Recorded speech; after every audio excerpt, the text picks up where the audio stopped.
Burada geniş çalışıyor. Kolay gelsin. Ahmet, orada çekim yapıyor. İyi hadi bakalım. Kolay gelsin. Sağ olun. Siz müşteri olarak mı geldiniz? Evet, fonksiyonelite alacağım. Alacaksın. İyi hadi bakalım. Kolay gelsin.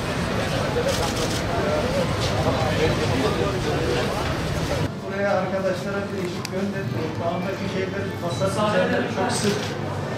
Masalar arasındaki 1,5 metre mesafe mutlaka uymaları lazım. Ali bize yardımcı ol. Niye yandı? Vallahi uyarı yok bu şeyle, pandemiyle ilgili. Niçin? Ben de tek olan yap ol diyorsun. Yaş kaç? 60. Senin 58. Sadece ciğerciler değil, diğer işportacılar. Müşterimiz için dikkat edin. Hem geride olan ailemiz. Aynen öyle, aynen. Çok dikkat edin. Kolay gelsin. Sağ olun abi.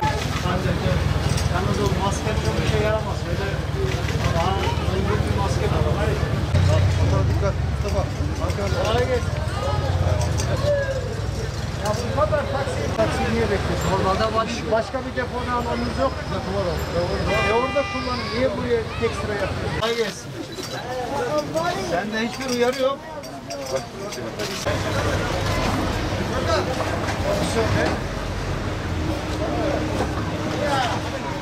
Bir farkındalık oluşturma denetimi yaptık. Şu anda Sur ilçemizdeyiz. Gazi Caddesi üzerindeyiz. Ulu Cami'nin bahçesindeyiz. Değerli arkadaşlar, pandemiyle mücadele devam ediyor. Tedbirlerimiz devam ediyor. Ama maalesef zaman zaman ihlaller de var. O konuda vatandaşımızı uyarılarımız da devam ediyor. Değerli arkadaşlar, Diyarbakır'da son 10 gündür vaka artışlarımızda bir yavaşlama, bir düşüş var. Ama bu tehlikenin geçtiği anlamına gelmiyor. Hala virüs yayılmaya, bizim tedbirsizliğimiz dolayısıyla yayılmaya, hala virüs can almaya da devam ediyor. Değerli arkadaşlar, en çok üzerinde durduğumuz konu fiilasyon ve izolasyonda kalması gereken vatandaşlarımızın izolasyonlarına dikkat etmeleri. Şu anda Diyarbakır'da 760 sağlık çalışanımız 185 ekip olarak 17 ilçemizde fiilasyon çalışmalarına devam ediyor. Özellikle testleri pozitif çıkmış ve pozitif çıkanlarla temaslı olan vatandaşlarımızın tespit edilmesi, onların izolasyonlarını sağlama noktasında sağlık çalışanlarımızın çok yoğun bir gayreti var. Ama biz vatandaş olarak, Diyarbakırlılar olarak sağlık çalışanlarımızın bu gayretine destek vermezsek, onların bu emeğine destek vermezsek onların bu emeği de boşa gidecek. Onun için Diyarbakırlı hemşehrilerimizden istirhamımız, izolasyonda kalması gereken vatandaşlarımızın mutlaka izolasyona uymaları. Değerli arkadaşlar, 15 Eylül'de biliyorsunuz izolasyona uymayanları yurda almaya başladık. Şu ana kadar Diyarbakır'da 15 Eylül'den bugüne 9 günde 106 vatandaşımız maalesef izolasyon kuralına uymayarak dışarı çıktığı için tespiti yapılmış ve yurda kendileri alınmış ve bunların bir kısmı izolasyonlarını tamamlayarak tekrar evlerine döndüler ama şu anda 70 vatandaşımız Diyarbakırlı izolasyon kuralına uymadığı için Kredi Yurtlar Kurumu'nun yurdunda onları misafir ediyoruz. Buna hiç gerek yok.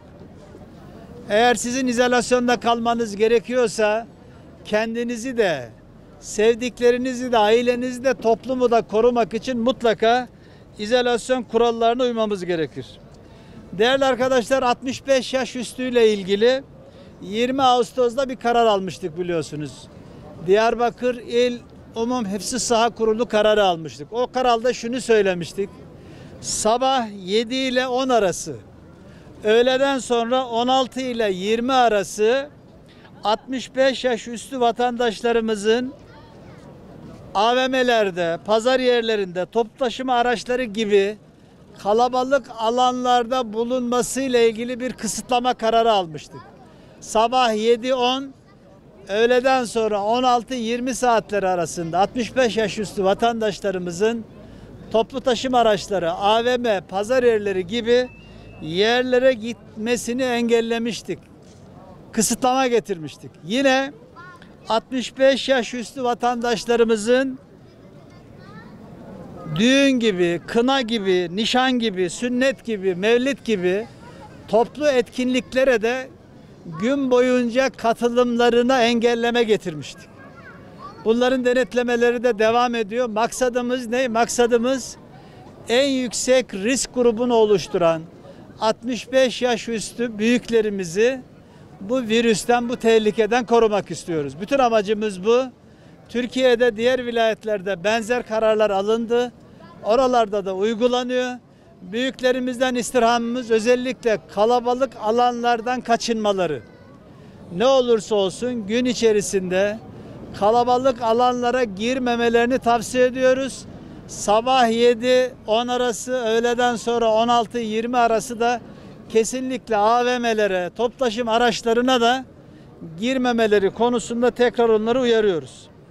Değerli arkadaşlar, hep beraber tedbirlerimizi sıklaştırırsak, tedbirlerimizi alırsak virüsle mücadelede başarılı olacağız. Toplum olarak başarılı olacağız. Eğer bu tedbirleri gevşetirsek hep beraber kaybedeceğiz. Bakın neredeyse her birimizin ailesinden bu hastalığa yakalananlar oldu. İşin şakası yok artık. Vatandaşımızdan daha çok dikkat ve bize ve sağlık çalışanlarına daha çok yardım talep ediyoruz. Hepiniz